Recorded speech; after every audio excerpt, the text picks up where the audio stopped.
Hello friends, आप अपने AdSense का सीटीआर कैसे इंक्रीज कर सकते हो। इस वीडियो में मैं आपको ऐसे कुछ टिप्स बताऊंगा जिससे कि आप अपने एडसेंस का सीटीआर इंक्रीज कर सकते हो और अपनी एडसेंस की जो इनकम है वो इंक्रीज कर सकते हो, वो बढ़ा सकते हो। तो एडसेंस का सीटीआर हमें क्यों इंक्रीज करना चाहिए, तो मैं आपको ये बता दूं कि एडसेंस का सीटीआर आप इंक्रीज करोगे तभी जाकर के आपकी अर्निंग बढ़ेगी, क्योंकि सीपीसी पे आपका कोई कंट्रोल नहीं होता है। सीपीसी जो भी डिसाइड होती है वो एडसेंस के तरफ से होती है। एडसेंस सीपीसी को डिसाइड करता है कीवर्ड्स पे, किस कीवर्ड पे कितना सीपीसी देना है। बाकी आप हाई सीपीसी कीवर्ड्स को टारगेट कर सकते हो। अगर आप उस कीवर्ड पे रैंक कर जाते हो तब तो आपको आपकी अर्निंग जो है वो ज़्यादा होगी। लेकिन अगर आप हाई सीपीसी टारगेट नहीं कर पाते हो या फिर आप हाई सीपीसी टारगेट करते हो फिर भी आपकी रैंकिंग जो है गूगल में नहीं बढ़ती है, तो फिर आपका जो है इनकम जो है वो ज़्यादा नहीं हो पाता। तो उस स्थिति में आपको जो है अपने सीटीआर पे ध्यान देना ज़्यादा ज़रूरी है, क्योंकि जितना ज़्यादा सीटीआर आपका जो होगा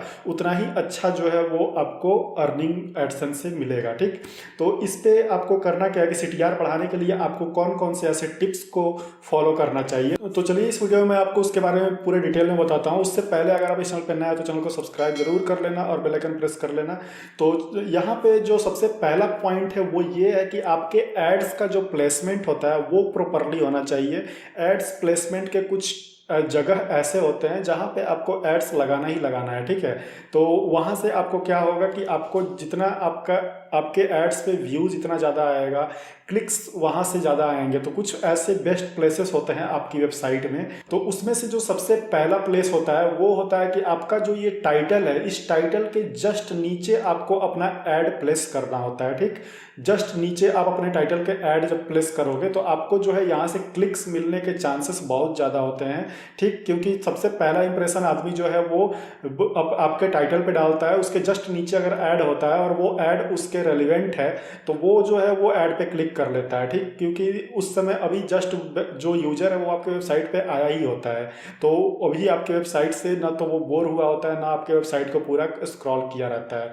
तो ये जो है वो आपके लिए सबसे बेनिफिट है कि आप जो है अपने एड्स को अपने टाइटल के जस्ट नीचे लगाओ। ठीक, उसके बाद आपको जो है अगला जो पोजीशन है वो है हर 2 पैराग्राफ के बाद आपको अपना जो है वो ऐड प्लेस करना है। जैसे कि यहाँ पे आप देख सकते हो कि यहाँ पे मैंने एक ऐड यहाँ पे प्लेस किया हुआ है जस्ट टाइटल के नीचे, उसके हर दूसरे 2 पैराग्राफ के बाद यहाँ पे तीसरा ऐड जो है वो मैंने प्लेस किया हुआ है। ठीक, तो इस तरह से आपको क्या करना है कि आप जो है अपने हर 2 पैराग्राफ के बाद या 3 पैराग्राफ के बाद अपने ऐड प्लेसमेंट करना जरूरी है। ठीक, तो अगर आप हर दूसरे या तीसरे पैराग्राफ के बाद प्लेसमेंट करते हो तो आपको क्लिक्स मिलने के चांसेस काफ़ी ज़्यादा होते हैं। उसके बाद जो है अगला जो ऐड प्लेसमेंट है वो आपके कंटेंट के सबसे एंड में, कंटेंट आपका जहाँ ख़त्म होता है, जैसे कि सबसे लास्ट में अगर आप आओगे तो यहाँ पे कंटेंट अगर आपका ख़त्म हो रहा है, यहाँ पे आप देख सकते हो कि यहाँ पे कंटेंट ख़त्म हो रहा है, तो इस कंटेंट के सबसे लास्ट में यहाँ पे आप जो है लगा सकते हो, या फिर इसके पोजीशन को यहाँ कहीं बीच में रख सकते हो। ठीक, तो क्योंकि सबसे लास्ट जो यूजर स्क्रॉल करके लास्ट तक आता है, कंटेंट खत्म होता है, उसके बाद जस्ट जो है वो वेबसाइट को क्लोज कर देता है, तो वहाँ पे उसके जाने से जस्ट पहले अगर आप उसको ऐड शो कराते हो तो वहाँ पे क्लिक्स के चांसेस आपको बढ़ते हैं। ठीक, उसके बाद अगला जो है वो पोजीशन है वो टॉप ऑफ द हेडर। ठीक है, तो वो जो है आप ये हेडर में जो सबसे ऊपर जैसे यहाँ पे ये दिख रहा है तो ये आप हेडर में भी प्लेस कर सकते हो, या फिर ऑटो एड्स आप जो है वो ऑन कर दो। उससे क्या होता है कि आपका हेडर में अपने आप जो है वो प्लेस कर देता है आपके जो भी आपका ऐड है वो हेडर में अपने आप शो करना शुरू कर देगा। उसके बाद जो है वो साइड बार है, साइड बार में आप ऐड लगाओ, 1 2 3 जो भी ऐड लगाना हो। साइड बार में आप कम से कम 2 से 3 ऐड लगा सकते हो। तो और जो आपका स्क्वायर एड्स यहाँ पे काफ़ी अच्छा परफॉर्म करता है, तो यहाँ पे सबसे अच्छा जो है कि आप यहीं पे एक स्क्वायर ऐड आप लगा दो।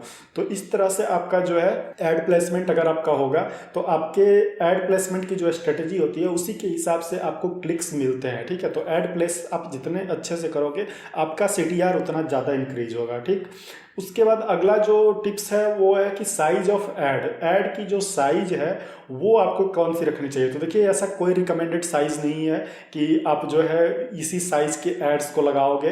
बाकी आपको अगर साइज डिसाइड करना है तो उसके लिए आपको जो है अपने एडसेंस पे आप जो भी जिस साइज के भी आपने एड्स प्लेस किया होगा, तो आपने अपने वेबसाइट पे जिस भी साइज का ऐड प्लेस किया होगा वो हॉरिजॉन्टल हो सकता है, स्क्वायर हो सकता है, तो उस साइज में जो भी एड्स ज़्यादा परफॉर्म कर रहा है, उसी साइज को आप जो है अपने वेबसाइट पे ज़्यादा से ज़्यादा रखो। और वो आपको कहाँ से पता चलेगा, तो उसके लिए आपको गूगल एडसेंस में आना है। एडसेंस में आप जो है अपने सारे कार्ड्स को जब ओपन करोगे तो यहाँ पे ऐड यूनिट वाला जो ऑप्शन होगा, उस ऑप्शन में आपको यहाँ पे दिखेगा कि कौन सा साइज जो है अच्छा परफॉर्म कर रहा है। जैसे यहाँ पे आप देख सकते हो कि मेरे वेबसाइट में यहाँ पे ओरिजेंटल एड्स जो है वो अच्छा परफॉर्म कर रहा है, यहाँ पे स्क्वायर एड्स जो है वो अच्छा परफॉर्म नहीं कर रहा है, ठीक। और यहाँ पे आप देख सकते हो कि साइड बार एड्स जो है वो भी अच्छा परफॉर्म कर रहा है। तो इस तरह से आपको यहीं से पता चल जाएगा।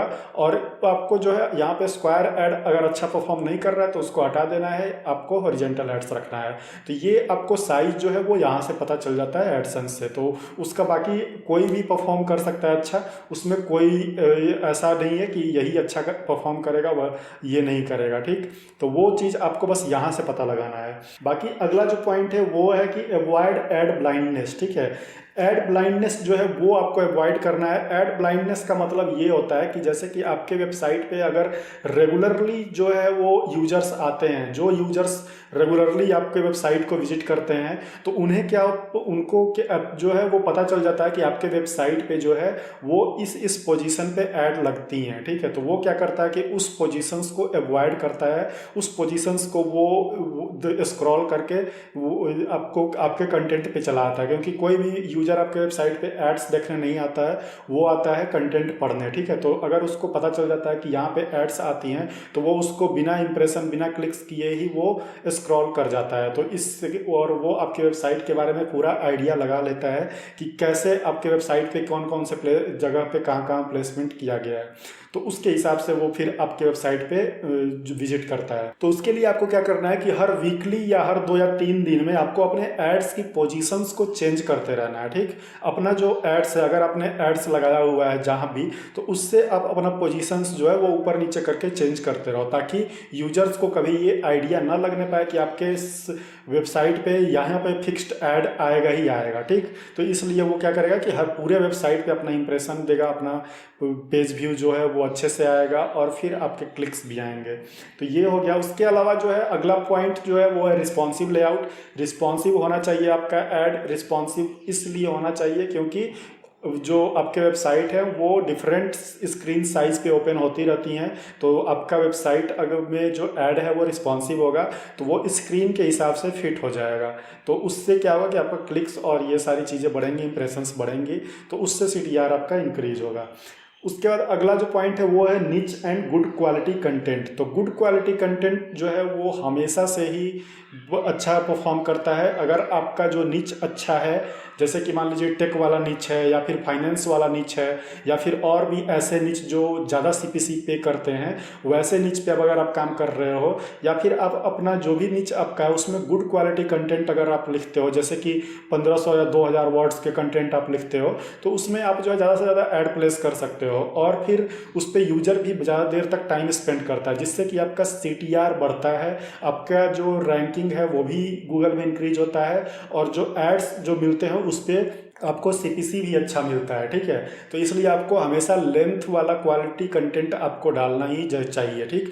300 400 500 वर्ड्स के जो कंटेंट हैं वो आप ना डालें, बल्कि आप 1500 2000 या 3000 वर्ड्स के कंटेंट डालें, वो ज़्यादा अच्छा परफॉर्म करता है। अगला जो पॉइंट है वो है इंक्रीज सर्च ट्रैफिक। आपको अपना सर्च ट्रैफिक इंक्रीज करना होगा, आपको गूगल के पेज पे रैंक करना होगा, गूगल से ज़्यादा ट्रैफिक लेके आना होगा, तो उससे आपका CTR बढ़ेगा, आपका CPC भी बढ़ेगा, ठीक। जितना ज़्यादा आपका क्वालिटी सर्च ट्रैफिक आएगा उतना ज़्यादा आपका CTR और CPC बढ़ेगा, ठीक। तो इस चीज़ पे आपको ध्यान देना है। बाकी आप सोशल मीडिया से ट्रैफिक लेके आ सकते हो, लेकिन कोशिश करना है कि आपको SEO करना है, आपको गूगल के जो प्रोडक्ट्स हैं वेब स्टोरीज या डिस्कवर, इसको यूज़ करना है और ऑर्गेनिक ट्रैफिक लेके अपने वेबसाइट पे आना है। इसके बाद अगला जो पॉइंट है वो है हीट मैप। आपको हीट मैप यूज़ करना है। हीट मैप का मतलब ये होता है कि आपके वेबसाइट पे ऐसा कौन कौन सा पॉइंट है जहाँ पे यूजर सबसे ज़्यादा टाइम स्पेंड करता है, ठीक है। ये चीज़ आपको पता लगाना ज़रूरी है, क्योंकि जिस भी पॉइंट पे टाइम स्पेंड यूजर ज़्यादा करता है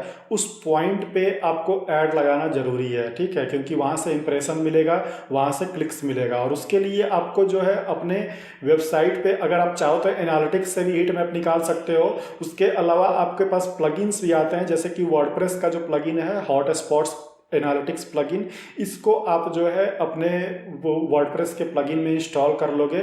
ये आपके वेबसाइट के हर एक पेज का हीट मैप आपको इस तरह से दे देगा, जिसमें कि जहाँ भी ज़्यादा लोग टाइम स्पेंड करते हैं वहाँ पे ये ग्रीन टाइप का इस तरह से क्लाउड बना देगा, ठीक है। और वहाँ से आपको पता चल जाएगा कि इस पोजीशन पे आपको जो है वो ऐड दिखाना है, क्योंकि यहाँ पे लोग ज़्यादा टाइम स्पेंड करते हैं, ठीक है।